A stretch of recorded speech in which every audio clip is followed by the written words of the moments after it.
তুমি কি বিশ্বাস করো আল্লাহর এমন একটি গোপন নাম রয়েছে যেটা যদি কেউ মন থেকে পড়ে তাহলে মাত্র ৫ মিনিটের মধ্যে তার দোয়া কবুল হয়ে যায়? অবিশ্বাস্য মনে হচ্ছে তাই না? কিন্তু একটি সত্য ঘটনা।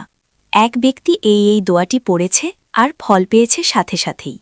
আজ আমি তোমাকে শোনাব সেই দোয়াটি, যেটা বদলে দিতে পারে পুরো জীবন, ইনশাআল্লাহ। এমন এক গোপন নাম আছে যার মাধ্যমে কোনো দোয়া করলে তা কখনো ফিরিয়ে দেয়া হয় না, যাতে ইসনে আজম বলা হয়, অর্থাৎ আল্লাহর সর্বশ্রেষ্ঠ নাম। এখন শুনি সেই দোয়া। আল্লাহুম্মা ইন্নি আসআলুকা বিসমিকাল আজম। এই দোয়াটি আসরের নামাজের পর ১১ বার পড়ুন। শুরুতে ৩ বার দুরুদ পড়বেন, আবার শেষে ৩ বার দুরুদ পড়বেন। তারপর মন থেকে নিজের ইচ্ছাটা বলবেন আল্লাহর কাছে। বিশ্বাস রাখুন, আল্লাহ শুনছেন। তিনি হয়তো দেরি করেন, কিন্তু ফিরিয়ে দেন না। এক সাহাবী একদিন রাসূলুল্লাহ সাল্লাল্লাহু আলাইহি ইয়া রাসূল, এমন কোনো নাম আছে কি যেই নামটি পড়লে আল্লাহ সাথে সাথে দোয়া কবুল করবেন? রাসূল বললেন, হ্যাঁ, যিনি আল্লাহকে তার সর্বশ্রেষ্ঠ নাম ইসমে আজম দ্বারা ডাকেন, তার ডাক আল্লাহ কখনো ফিরিয়ে দেন না।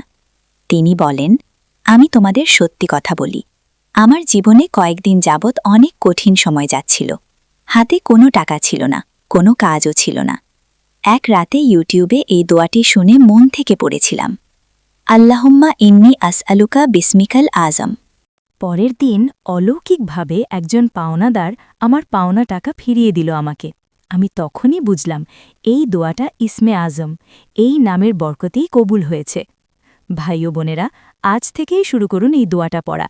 বিশ্বাস রাখুন, আল্লাহ তাআলা আপনার মনের আশা পূরণ করবেন ইনশাআল্লাহ। আপনি যদি সত্যিই ফল পেয়ে থাকেন তাহলে কমেন্টে বলুন আলহামদুলিল্লাহ, যাতে সকলেই অনুপ্রাণিত হয় আল্লাহর প্রতি, আল্লাহর নামের প্রতি, আল্লাহর দেওয়ার রহমত ও নিয়ামতের প্রতি। অনেক শক্তিশালী বিশ্বাস আর ভরসার অংশী হয়। চলুন সকলেই বলি, আল্লাহ আমাদের সকলের দোয়া কবুল করুন। আমিন।